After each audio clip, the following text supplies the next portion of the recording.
தமிழ்நாடு மீடியாவை மாதிரி ஒரு கேவலமான மீடியாவை நீங்கள் வந்து இந்தியாவிலே பார்க்க முடியாது.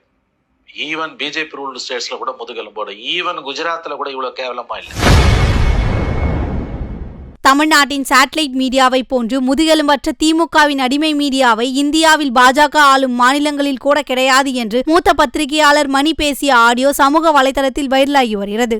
It's a shameless Tamil Nadu media. Yet another example for their spineless behavior. It's a shame on them. அது வந்து தமிழ்நாடு மீடியாவை மாதிரி ஒரு கேவலமான மீடியாவை நீங்கள் வந்து இந்தியாவிலே பார்க்க முடியாது. ஈவன் பிஜேபி ரூல்டு ஸ்டேட்ஸில் கூட முதுகெலும்போட, ஈவன் குஜராத்தில் கூட இவ்வளோ கேவலமாக இல்லை. ஐ கேன் டெல் யூ, அங்கேயும் வந்து ஸ்பைன் உள்ள மீடியா இருக்குது.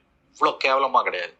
As a news, central agencies state கவர்மெண்ட்டோட கேஷ் கவ் டிபார்ட்மெண்ட்டை 3 நாள் ரெய்டு பண்ணுறான்னா, as a news it's a banner news and it's a debate for everyday discussion. ஒருத்தன் கூட அதை எடுக்கலைன்றது வந்து how DMK is controlling, DMK's control over Tamil media, especially satellite channels, வந்து 100%, 90% like 100% ஆயிடுச்சு. It's a shame on them. In fact, it's a betrayal for the people. They are betraying the people. Your job is to inform people.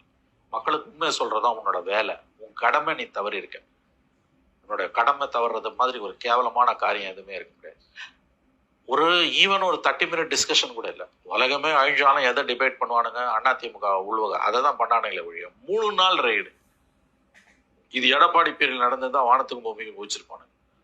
ஒரு செய்தின்ற முறையில இது ஒரு மிகப்பெரிய செய்தி. செய்திகளை உள்ளது உள்ளபடி தெரிந்து கொள்ள ரெஃப்ளெக்ட் நியூஸை சப்ஸ்கிரைப் பண்ணுங்க.